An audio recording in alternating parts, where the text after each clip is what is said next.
민수기 31장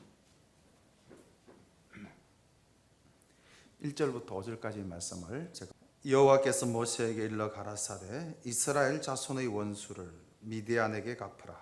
그 후에 내가 내 조상에게로 돌아가리라. 모세가 백성에게 일러 가라되 너희 중에서 사람을 택하여 싸움에 나갈 준비를 시키고 미디안을 치러 보내어서 여호와의 원수를 미디안에게 갚되 이스라엘 모든 지파에 대하여 각 지파에서 1,000인씩을 싸움에 보낼지니라 하매 매 지파에서 1,000인씩 이스라엘 1,000만인 중에서 12,000인을 택하여 무장을 시킨지라. 아멘. 조금 전에 읽었던 본문 말씀은 가나안 땅에 들어가기 직전 이제 모세가 마지막으로 하나님께서 맡기신 사명을 받고 또 그것을 실천해 나가는 장면을 봤습니다. 그런데 그 이전에 우리가 살펴볼 30장은 이제 서원과 관련되어진 내용이 나오고 있습니다. 우리가 서원이라고 그러면은 히브리어로 네데르라고 하는데 자기의 소유물 가운데 거룩하게 구별해서 하나님 여호와께 드리겠다는 특정되어진 특별한 약속 이런 것을 가지고 의미를 가지고 있죠. 그래서 우리가 사실 서원을 한다는 것이 굉장히 어렵고 힘든 일이죠. 쉬운 일은 절대 아닙니다. 그리고 우리는 또 어떤 생각을 하고 있습니까? 서원을 하면 반드시 그 서원은 지켜야 된다라고 생각을 하고 있죠.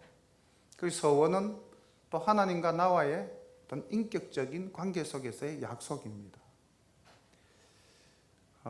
그런데 이제 오늘 우리가 본문에서 살펴보게 될 이 30장의 서원 내용은 그러함에도 불구하고 하나님께서 예외 규정을 두신 부분이 보이게 되고요. 그 예외 규정을 두신 부분의 특성이 있습니다. 어떤 특징일까요? 이제 우리가 그것을 또 한번 살펴보도록 하겠습니다. 서원과 관련되어진 내용은 레위기 27장에 보면은 그 서원의 값에 대한 내용이 쭉 전개되어지고 있고요. 또 우리 민수기 6장에서도 나실인으로서 자신을 들여서 서원하는 모습이 나와 있습니다. 그런데 오늘 본문은 특별히 우리 이제 여인들이 하나님 앞에 서원을 할 때에 그 서원과 관련되어진 내용이 소개되고 있습니다. 모세가 이스라엘 자손 지파의 두령들에게 일러 가로되 여호와의 명령이 이러하니라. 사람이 여호와께 서원하였거나 마음을 제어하기로 서약하였거든 파약지 말고 그 입에서 나온 대로 다 행할 것이니라. 그래서 이제 하나님과 맺은 약속, 하나님께 서원한 것은 반드시 지켜야 한다는 대명제를 이 절에서 이야기하고 있습니다. 이와 같은 관점에서 시편 15편에 시인은 이렇게 노래를 하고 있습니다. 여호와여 주의 장막에 유할 자 누구오며 주의 성산에 거할 자 누구오니까. 4절에 가서 그 눈은 망령된 자를 멸시하며 여호와를 두려워하는 자를 존대하며 그 마음에 서원한 것은 해로울지라도 변치 아니하며. 5절에 가서 보면은 이런 일을 행하는 자는 영영이 요동치 아니하리로다 라고 찬양을 하고 있습니다. 자, 이렇게 볼 때 우리가 하나님의 거룩한 전에 거하는 사랑하는 우리 성도님들은 그 하나님과 맺은 약속이 서원이 좀 나에게 해로울지라도 그것을 절대로 변치 아니한다라고 노래하고 있고요. 그렇게 할 때에 우리는 하나님과의 관계 속에서 영영이 요동치 아니하는 흔들리지 않는 굳건한 믿음을 지켜갈 수 있다고 이야기하고 있습니다. 그래서 하나님과 맺은 약속, 하나님께 서원한 것은 반드시 지켜야 한다. 이 대전제는 우리가 꼭 기억을 하시기를 바랍니다. 근데 이제 3절부터 예외적 조항이 나옵니다. 이 예외적 조항을 주신 이유가 뭔지 우리 한번 생각을 하면서 말씀을 보겠습니다. 또 여자가 만일 어려서 그 아비 집에 있을 때에 여호와께서 서원한 일이나 스스로 제어하려 한 일이 있다 하자. 그 아비가 그의 서원이나 그의 마음을 제어하려는 서약을 듣고도 그에게 아무 말이 없으면 그 모든 서원을 행할 것이요 그 마음을 제어하려는 서약을 지킬 것이니라.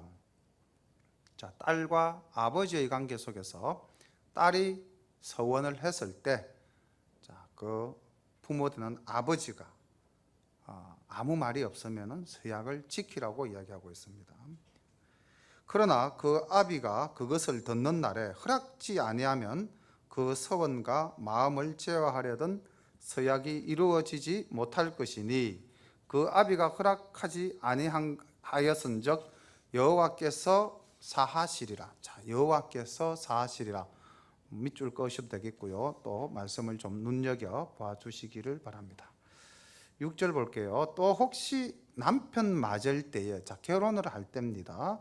서원이나 마음을 제어하려는 서약을 경솔히 그 입에서 발하였다 하자. 그 남편이 그것을 듣고 그 듣는 날에 그에게 아무 말이 없으면 그 서원을 행할 것이요 그 마음을 제어하려는 서약을 지킬 것이니라. 그러나 그 남편이 그것을 듣는 날에 허락지 아니하면 그 서원과 마음을 제어하려고 경솔히 입술에서 발한 서약이 무효될 것이니 여호와께서 그 여자를 사하시리라. 여기서 여호와께서 그 여자를 사하신다는 말씀을 하고 있습니다. 자, 9절은 조금 이 여인의 입장이 다릅니다. 부녀가 혹시 과부나 이혼당한 여자의 서원이나 무릇 그 마음을 제어하려는 서약은 지킬 것이니라. 여기 보면은 9절에서 보면은 과부나 이혼당한 여자, 그러니까 그 여인이 스스로 가장이 되는 주체적인 삶을 사는 경우고, 지금 앞에서 두 가지 예로 든 것은 아버지와 딸의 관계, 그 다음 결혼하는 여인의 관계였죠. 그리고 10절 보겠습니다. 부녀가 혹시 그 남편의 집에 있어 서원을 하였다든지 마음을 제어하려고 서약을 하였다 하자. 그 남편이 그것을 듣고도 아무 말이 없고 그 마음이 없으면 그 서원은 무릇 행할 것이요 그 마음을 제어하려는 서약은 무릇 지킬 것이니라. 그러나 그 남편이 그것을 듣는 날에 무효케 하면 그 서원과 마음을 제어하려던 일에 대하여 입술에서 낸 것을 무엇이든지 이루지 못하니 그 남편이 그것을 무효케 하였은즉 여호와께서 그 부녀를 사하시느니라. 자, 또 여기 여호와께서 그 부녀를 사하신다. 즉 서원을 지키지 않아도 그 죄를 묻지 않겠다라는 내용이 3번 나왔습니다. 자, 예외 규정이 3번이었는데 어떤 의미일까요? 이것이 의미하는 바가 무엇인가? 우리가 이 시대를 살아가면서 지금 이 시대가 굉장히 여건이 많이 신장이 되어졌고 또 여성이 굉장히 주체적인 삶을 살아가고 있습니다. 그러나 하나님께서 인간을 창조하시고 그 다음 무엇을 만드셨죠? 가정을 만드셨죠. 그럼 그 가정에는 무엇이 있어야 되겠습니까? 가정의 질서라는 게 있어야 되겠죠. 그럼 그 질서가 생기기 위해서는 그 가정에서는 그 가장의 또 권위가 있어야 될 겁니다. 그래서 이 예외 규정 5절과 8절과 12절에서 하나님께서 그 서원한 여자의 약속을 지키지 않더라도 용서하는 이 경우는 조금 전에 보았던 부모와 딸, 그리고 결혼하는 아내와 남편, 그리고 이미 결혼하여 시집을 간 여인, 부녀와 그 남편, 이렇게 이야기하고 있습니다. 아까 말씀드렸던 서원은 하나님과 나와의 관계 속에서 맺어진 약속이고 이것은 반드시 지켜야 할 중요한 사안이었죠. 그래서 하나님께서는 나와 하나님과의 관계도 중요하지만 또 이 땅을 살아가는 이 가정의 질서 또한 중요하게 생각하셨습니다. 그래서 사람과 사람과의 관계도 하나님께서는 중요하게 여기시고 그 가정 내에서 가장의 권위를 존중하고 그 가장은 자기가 다스리는 그 집안에 대해서 책임을 져야 된다는 겁니다. 그래서 비록 여인 되는 딸, 여인 되는 아내들이 약속을 하나님께 했다 할지라도 남편이 허락하지 않은 경우에는 그 서원은 이룰 수 없고 하나님도 그것을 죄로 묻지 않겠다고 했습니다. 그런데 보십시오. 13절 무릇 서원과 무릇 마음을 괴롭게 하려는 서약은 그 남편이 그것을 지키게도 할 수 있고 무효케도 할 수 있나니 그 남편이 일향 말이 없으면 아내의 서원과 스스로 제어하려는 일을 지키게 하는 것이니 이는 그가 그것을 들을 때에 그 아내에게 아무 말도 아니하였으므로 지키게 됨이니라. 자, 그렇게 해서 이야기하고 난 다음 15절을 한번 보실까요?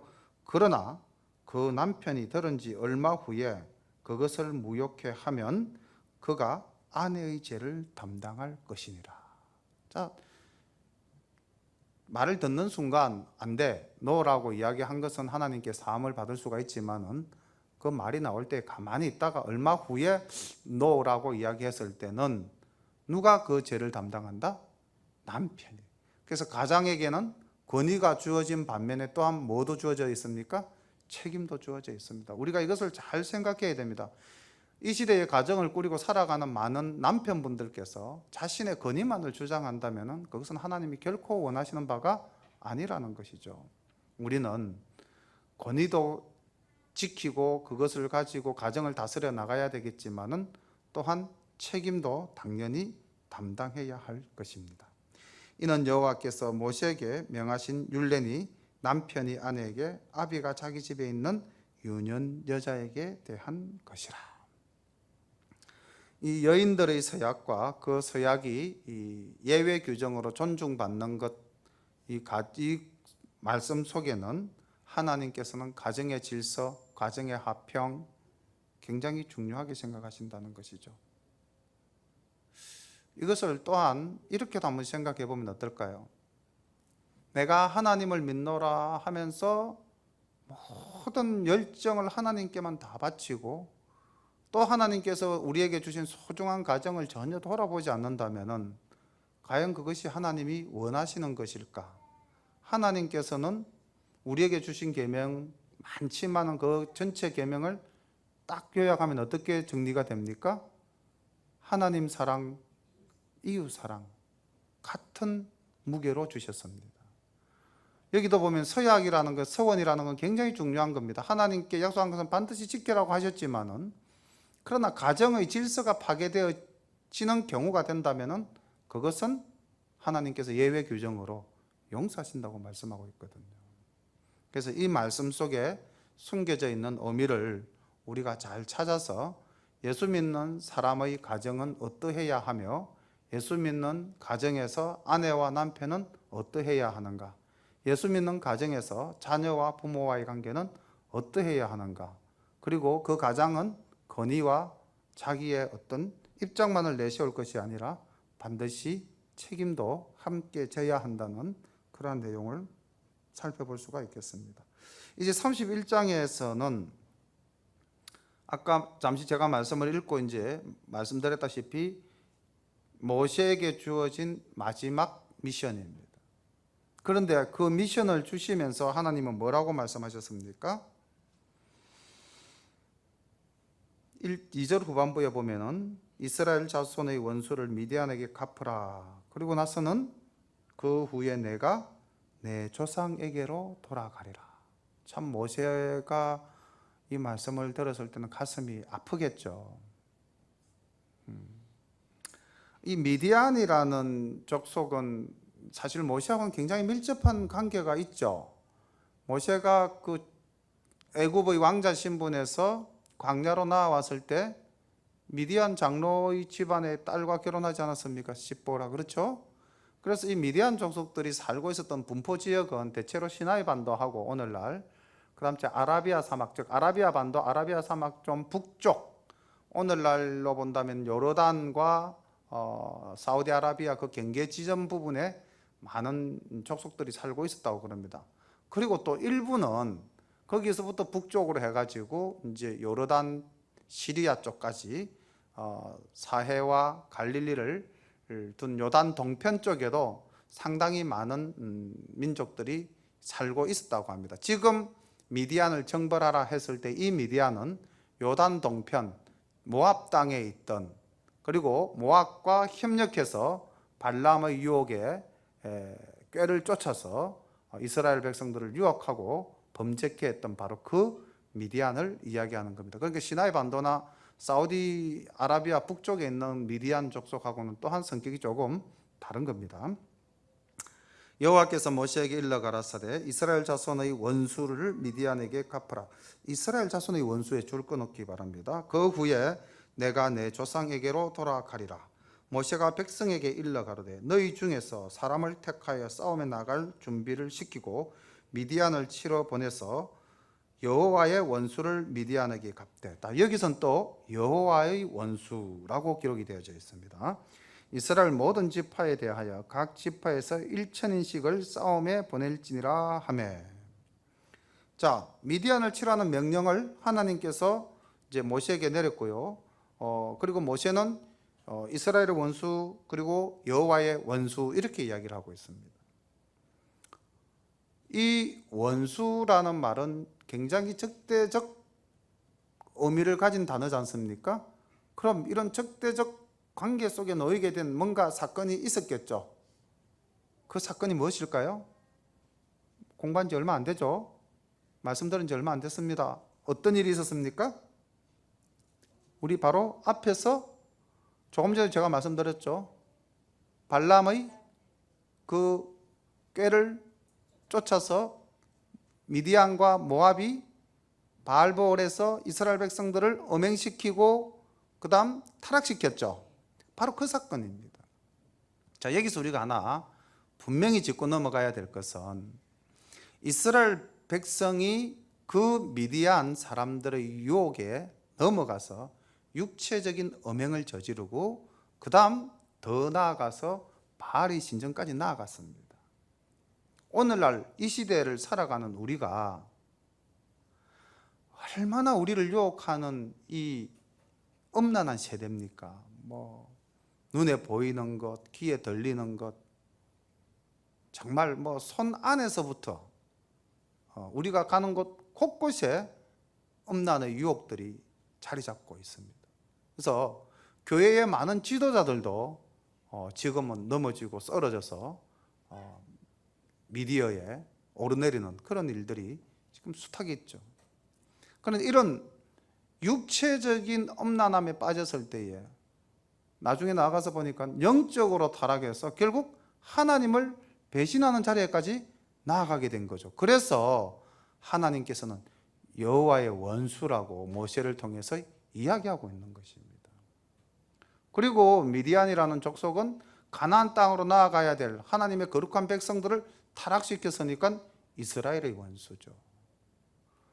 그래서 우리가 이 시대를 살아가면서 내가 육체적으로 타락하게 되면은 그것은 거기에서 끝나는 것이 아니라 영적으로도 타락하게 되어서 결국은 하나님을 등지고 나가는, 세상을 향해서 나아가는, 영원히 저주받는 멸망의 자리에 떨어지는 그런 일이 있다는 겁니다.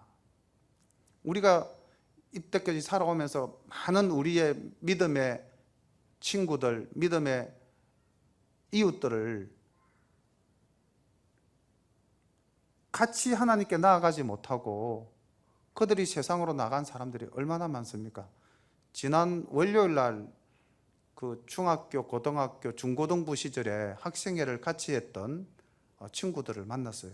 쭉 이렇게 만나져 오는데 거기 목사님도 있고요, 제 말고 안수 집사도 있고요, 그냥 일반 서리 집사도 있고, 이렇게 믿음의 터 위에 서 있는 사람도 있는 반면에 세상으로 나가서 완전 하나님과 분리되어진 삶을 사는 친구들도 서너씩 있습니다.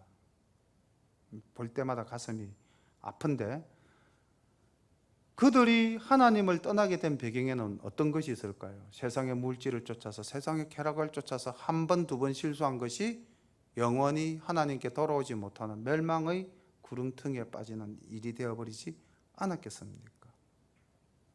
그래서 하나님께서는 이 이스라엘 백성들을 어떻게 하면은 온전히 하나님의 택한 민족으로, 선민으로 만들 수 있을까 노심초사하셨겠죠. 그래서 이제 그 가나안 땅 들어가기 전에 마지막으로 너희들을 타락시켰던 그 원수를 갚으라, 미디안을 쳐라 라고 명령하시는 것입니다.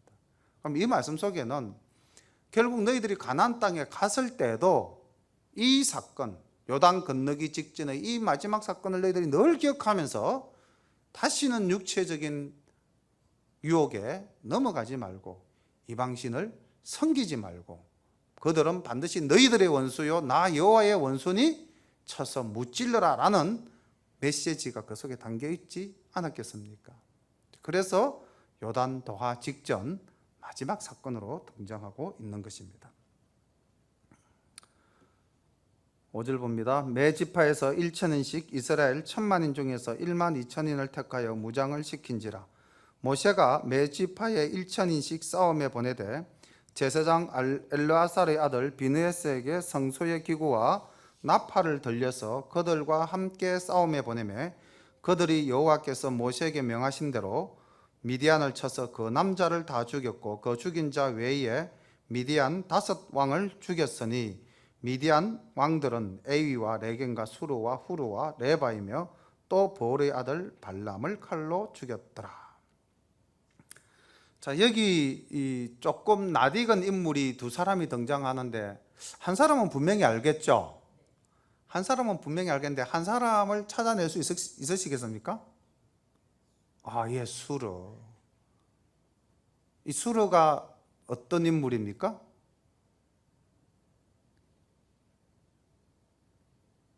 우리가 아까 살펴봤던 25장 말씀하셨던 발볼에서 있었던 그 음행 사건의 여자 주인공으로 등장하는 인물이 하나 있습니다. 바로 수르의 딸 고르비라는 인물이 등장이 되어졌죠. 그리고 그 수르를 이야기할 때에 25장 15절에 보면 죽임을 당한 미디안 여인의 이름은 고스비니 수르의 딸이라. 수르는 미디안 백성 한 종족의 두령이었더라. 그러니까 지금 여기 죽였던 5왕, 5 지도자 중에 한 명인 이 수르는 고스비의 아버지였죠.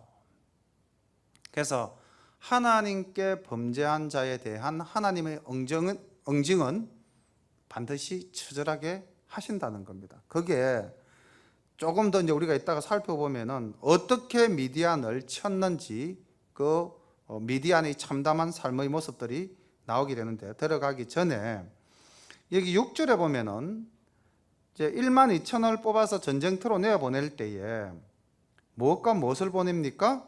성소의 기구와 신호나팔을 들려서 그들과 함께 싸움에 보내었다. 이건 또 무엇을 의미하는 걸까요? 이걸 또 오늘날 우리의 삶에 이 말씀을 적용을 시킨다면 어떻게 또 적용을 해야 될까요? 우리는 사실 교회 밖으로 나가면은 이 세상과 영적인 전쟁을 합니까? 하지 않습니까? 영적 전쟁을 하고 있죠, 오늘도. 그럼 우리가 영적 전쟁을 하러 나갈 때에 우리가 가진 것만을 가지고 싸울 수가 있는가? 아니면 하나님께서 우리에게 지원해 주시는 든든한 후원이 있는가? 자, 여기 보니까 성소의 기구. 이게 뭐 성소의 기구라고 하는 것이 뭡니까? 자, 우리가 진설병 법궤는 아니죠. 그건 지성소에 있으니까 그죠? 지성소나 있으니까 아니고 등잔이라든지 그렇죠? 진설병이라든지 향로라든지 이런 것들이 있었죠. 자, 이런 성소에 있는 것을 들고 나갔다는 것은 결국 무엇을 의미하는 것입니까? 하나님께서 이 전쟁에 내가 너희들과 함께 하겠다는 거죠. 우리 그 찬송가 중에서도 이런 찬송가 가사가 있지 않습니까? 하나님의 나팔 소리 천지진동할 때에 이 나팔을 들고 나갔다는 거죠. 그래서 우리가 교회에 와서 하나님께 예배드리는 것은 하나님과 나와의 인격적인 만남과 동시에 내가 세상에 나가서 싸울 때에 하나님이 우리와 함께 해주신다는 그 든든한 믿음, 그 무기를 우리가 들고 나가는 것이고, 그 다음에 교회에 와서 우리가 말씀을 듣고 그 말씀대로 실천하고자 하는 그 의지가 세상에 나갔을 때에 영적 전쟁에서 승리하는 지름길이지 않겠습니까? 자, 이스라엘 백성 군대 1만 2천 명이 나갔습니다. 어떻게 미디안을 정벌했는지 9절부터 한번 보겠습니다. 이스라엘 자손이 미디안의 부녀들과 그 아이를 사로잡고 그 가축과 양떼와 재물을 다 탈취하고 그 거처하는 성읍들과 촌락을 다 불사르고 탈취한 것, 노력한 것, 사람과 짐승을 다 취하니라. 모든 것을 다 빼앗고요. 모든 성읍을 불태워버렸습니다. 그리고 여기 보니까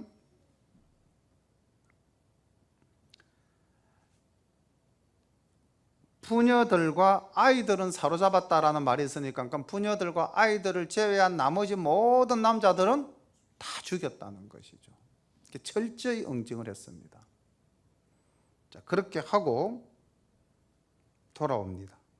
그들이 사로잡은 자와 노력한 것과 탈취한 것을 가지고 여리고 맞은편 요단가 모압 평지의 진에 이르러 모세와 제사장 엘르아살과 이스라엘 자손의 회중에게로 나아오니라.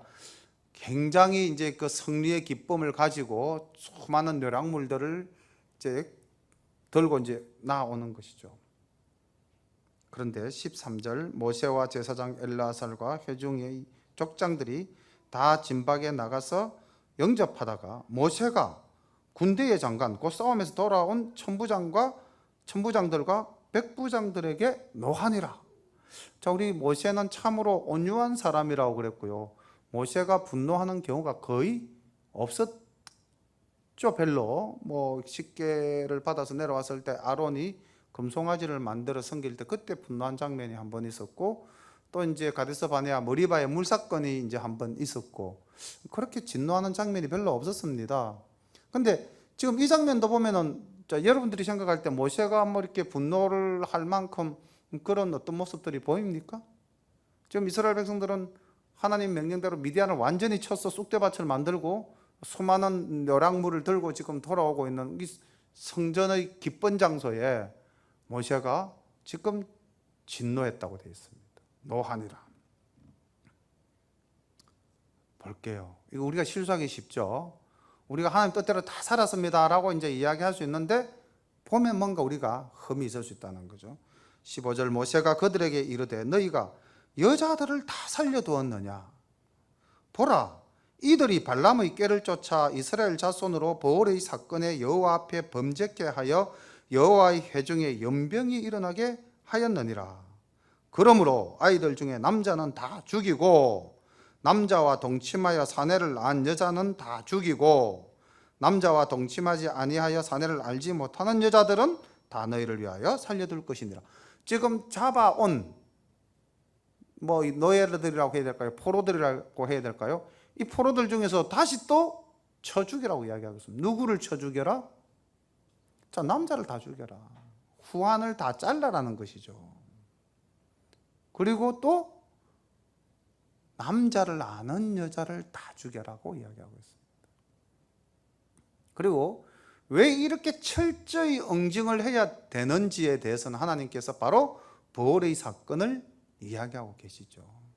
그때 너희들이 나를 떠나서 타락하지 않았느냐? 그 타락하게 한 원인이 바로 이 미디안에게 있지 않느냐? 철저히 응징이라는 것이죠.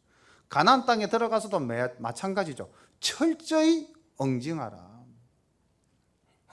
잔인한 하나님이 아니라 하나님과 하나님의 백성과의 관계를 끝까지 지켜가기 위한 하나님의 선택이었다는 겁니다. 오늘날 우리 성도들에게 하나님께서 요구하시는 그 말씀의 무게가 우리의 어깨에 혹시 무겁게 느껴지신다면 다시 한 번 더 생각해 보십시오. 하나님께서 우리에게 짐을 지우시겠습니까? 그건 아니죠. 함께 하고 싶다는 것. 창세기에서 보면은 하나님께서 아담을 창조하시고 어떻게 했습니까? 동산을 함께 거닐었다라는 표현이 있지 않습니까? 하나님이 우리를 창조한 이유는 함께 있고 싶다. 그래서 항상 비유가 하나님과 이스라엘의 관계를 무엇과 무엇으로 비유하고 있습니까? 신랑과 신부에 비유하고 있지 않습니까? 영원히 함께 하면 좋겠다.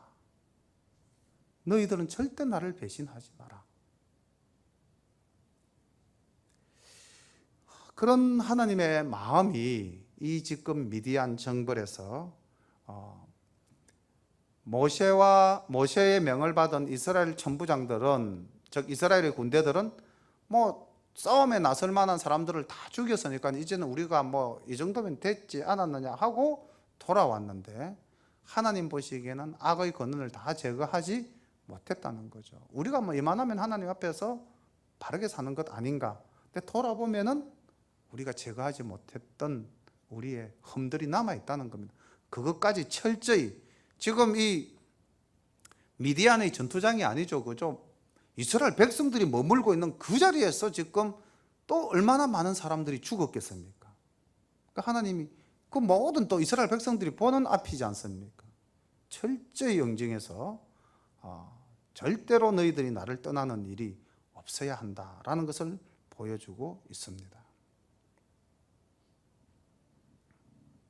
19절 말씀 봅니다. 너희는 7일 동안 진 밖에 주둔하라. 무릇 살인자나 죽임을 당한 시체를 만진 자나 제3일과 제7일에 몸을 깨끗게 하고 너희의 포로도 깨끗게 할 것이며, 무릇 어복과 무릇 가죽으로 만든 것과 무릇 염소 털로 만든 것과 무릇 나무로 만든 것을 다 깨끗게 할지니라. 제사장 엘르아살이 싸움에 나갔던 군인들에게 이르되 이는 여호와께서 모세에게 명하신 법률이니라. 금, 은, 동, 철과 상납과 나비, 무릇 불에 견딜 만한 물건은 불을 지나게 하라. 그리하면 깨끗하려니와 오히려 정결케 하는 물로 그것을 깨끗게 할 것이며, 무릇 불에 견디지 못할 모든 것은 물을 지나게 할 것이니라. 너희는 제7일에 옷을 빨아서 깨끗게 한 후에 진에 들어올지니라. 이 정결례의 예법을 반드시 지켜라라고 이야기하고 있는데, 정결례의 예법에 대해서는 이미 레위기에서 한번 이야기가 되어졌죠. 그리고 이 정결을 행할 수 있는 물을 만드는 내용도 붉은 송아지를 태워서 그 물로서 이제 제물을 만들었죠. 민수기 19장 2절부터 10절까지에 보면은 그 정결례의 물을 만드는, 제물을 만드는 내용이 언급되어져 있습니다. 그래서 모든 부정한 것은 하나님 앞에서 정결하게 하라. 그리고 이제 진해, 즉 하나님과 이스라엘 백성이 함께 거하는 곳으로 들어오라는 것입니다. 25절 여호와께서 모세에게 일러 가라사대 너는 제사장 엘르아살과 회중의 족장들로 더불어 이 탈취한 사람과 짐승을 계수하고 그 얻은 물건을 반분하여 그 절반은 싸움에 나갔던 군인들에게 주고 절반은 회중에게 주고, 싸움에 나갔던 군인들로는 사람이나 소나 낙이나 양떼의 500분지 1을 여호와께 드리게 하되 곧 이를 그들의 절반에서 취하여 여호와의 거제로 제사장 엘르아살에게 주고, 또 이스라엘 자손의 얻은 절반에서는 사람이나 소나 낙이나 양떼나 각종 짐승을 50분지 1을 취하여 여호와의 성막을 맡은 레위인에게 주라. 모세와 제사장 엘르아살이 여호와께서 모세에게 명하신 대로 하니라.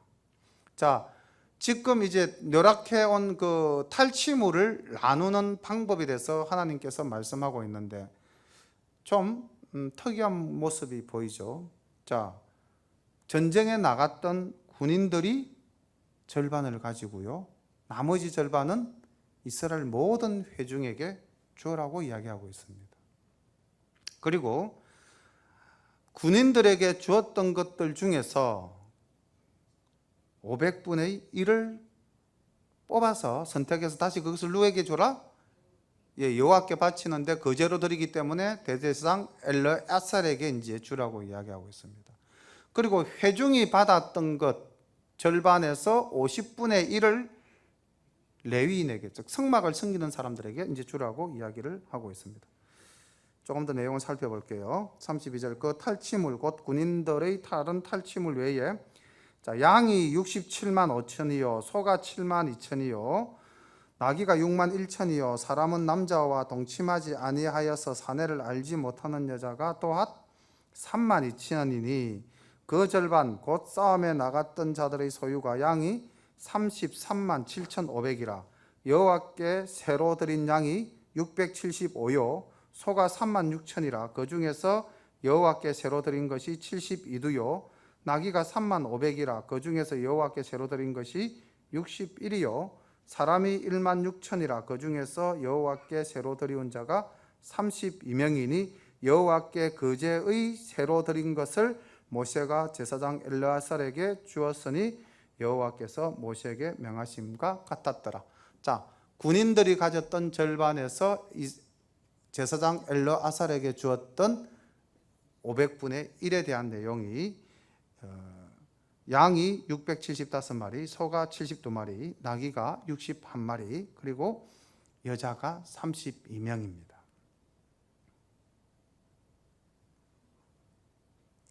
42절 모세가 싸움에 나갔던 자에게서 나누어 취하여 이스라엘 자손에게 준 절반 곧 회중의 얻은 절반은 양이 33만 7,500이요 소가 3만 6천이요 나귀가 3만 500이요 사람이 1만 6천이라 이스라엘 자손의 그 절반에서 모세가 사람이나 짐승의 50분지 1을 취하여 여호와의 장막을 맡은 레인에게 주었으니 여호와께서 모세에게 명하심과 같았더라.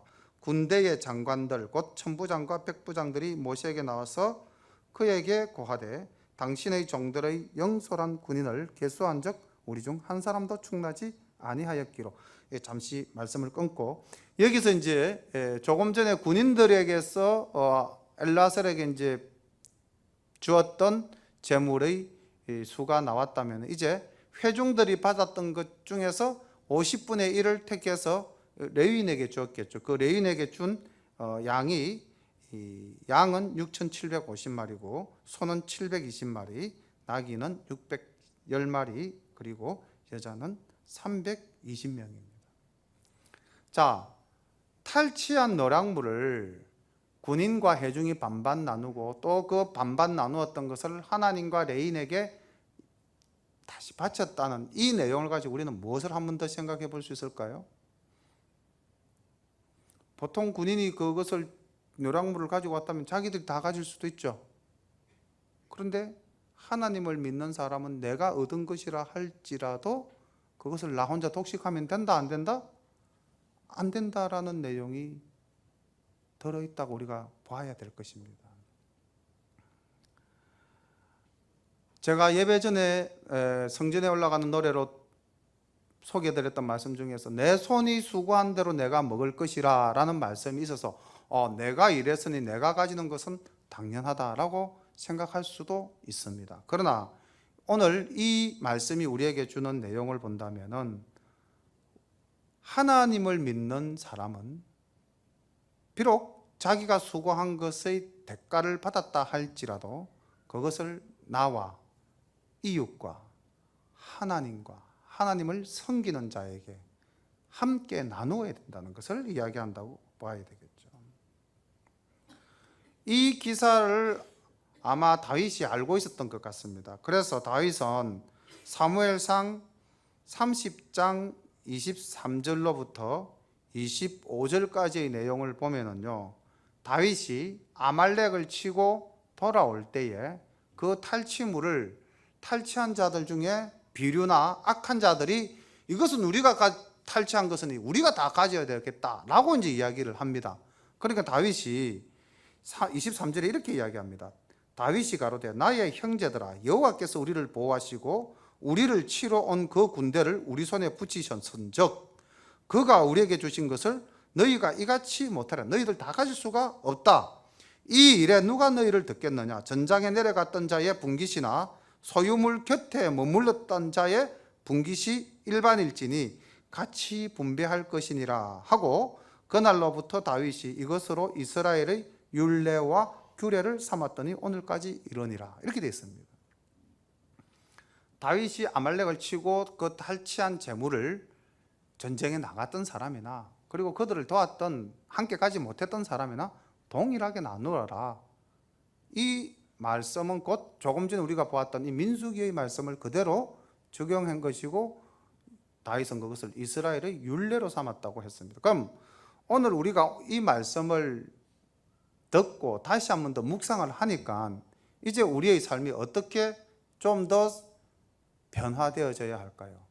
우리가 어떻게 하나님의 말씀을 지키면서 살아가야 할까요? 모든 나의 재물은 내 것이다 라고 생각하지 말기 바랍니다. 나눌 수 있으면 이웃과도 나누고요, 드릴 수가 있다면 하나님께도 드리고요, 내 것이라고 생각하면 바칠 수가 없죠, 아까워서. 그런데 지금 모세와 다윗의 공통적인 생각은 무엇입니까? 너희들의 힘으로 이것을 이룬 것이 아니다라는 겁니다. 하나님께서 너희를 도우셨기 때문에 이 모든 것이 이루어졌으니 그것을 기억하라는 것이고요, 함께 살아가는 선민 이스라엘을 더불어 살아가라는 것입니다. 이 땅을 살아가는 우리 예수 믿는 분들이 더불어 살아가는 법을 삶 속에서 실천한다면 아마 하나님이 더욱더 영광받지 않으시겠습니까? 예수만 믿는 사람들의 숫자가 날마다 더 늘어나지 않겠습니까? 내 것이라고 움켜쥐고만 있으니까 어디 가면은 제일 끝까지 계산 잘하고 끝까지 잘 챙기는 사람이 교회 다니는 사람들이더라, 이러면은 무슨 덕이 되겠습니까? 저기요, 물건 사실 때요, 백화점 가서 깎는 거는 괜찮습니다. 길거리 앉아서 파는 할머니의 물건은 절대 깎으시면 안 됩니다. 시골에 가서 현지에서 파는 분들의 물건값 깎지 말고 조금 더 보태주시면 좋지 않겠습니까? 우리가 그런 마음으로 살아가야 하지 않겠는가? 오늘 탈취한 물건을 나누는 이 모습을 보면서 그런 삶의 지혜를 얻으시기를 소망합니다. 그리고 이제 이 군인들이 이제 49절 보면은 군인들이 이제 말하는 장면이 하나 나오는데, 자, 그들이 이제 우리가 한 사람도 충나지 않았다. 다시 말하면은 전쟁에서 우리가 사망한 사람이 한 명도 없다는 겁니다. 그럼 도대체 이스라엘 군대가 이 미디안 군대 몇 명과 싸웠을까요? 알 수가 없죠. 추정을 할 수 있는 근거는 하나 있습니다. 남자를 알지 못하는 여자가 노예로 잡혀온 사람의 숫자가 아까 32,000명이었습니다. 그러면 남자를 알지 못한 여자니까 대체적으로 보면 20세 미만으로 봐야 되겠죠, 그죠? 20세 미만의 여인이 32,000명이라면은 그거를 가지고 이제 성서학자들이 추론을 해본 결과 미디안 인구는 약 한 13만에서 15만 명. 그러니까 뭐 그때 죽었던 사람이 그 정도 된다는 겁니다.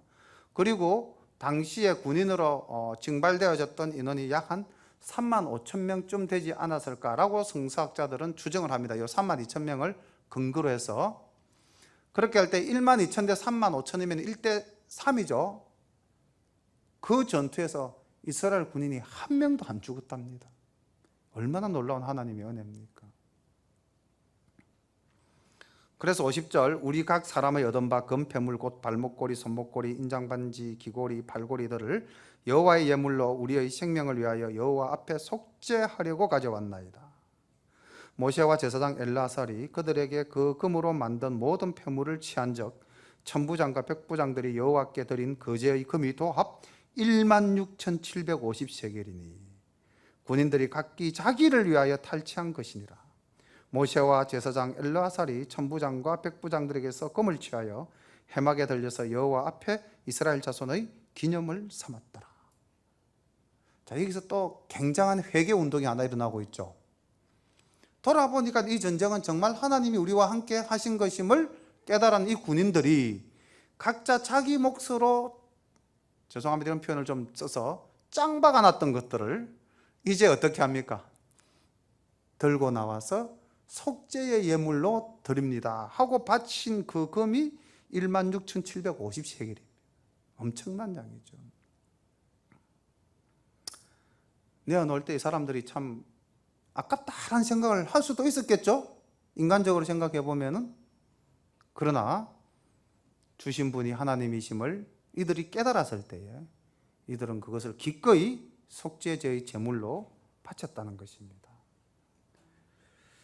오늘 우리가 이 말씀 속에서 물질과 인간과 물질과 하나님과 이 모든 것의 관계를 한 번 더 생각해 볼 때에 과연 무엇이 우리의 중심에 놓여야 될 것인가, 물질이 우리의 중심에 놓여야 될 것인가, 아니면 사람이 중심에 놓여야 될 것인가, 아니면 하나님이 중심에 놓여야 될 것인가를 한 번 더 깊이 묵상하시면서 어떻게 나에게 주어진 물질을 쓸 것인가, 이것도 생각해보는 시간 되시기를 소망합니다. 기도드리겠습니다. 사랑과 내가 풍성하신 아버지 하나님, 감사합니다. 하나님께서는 가정의 질서를 지키시기를 원하시고 가장이 책임 있게 그 가정을 이끌어 가시기를 원하십니다. 이 시대에 자기의 책임을 다하지 못하는 가장들이 있다면 하나님, 그들을 들어 다시 한 번 더 기이 쓰시고 자기의 사명을 깨닫고 하나님 가정을 잘 이끌어갈 수 있도록 도와주시옵소서. 또한 아버지 하나님, 가나안 땅 들어가기 직전 하나님께서는 하나님과 이스라엘 백성들과의 관계 속에서 다시는 나를 떠나지 말고 죄를 짓지 말라고 철저히 원수를 갚으라고 가르쳐 주신 그 말씀들을 보면서 우리가 이 땅에서 어떠한 쾌락과 어떠한 유혹에도 넘어가지 않도록 우리를 지켜보아 주시고, 또 우리가 이 땅에서 얻어진 물질을 어떻게 하나님 앞에서 선하게 사용할 것인가 지혜롭게 생각하는 우리 모두가 될 수 있도록 인도하여 주시옵소서. 예수님의 이름으로 감사하며 기도드립니다. 아멘.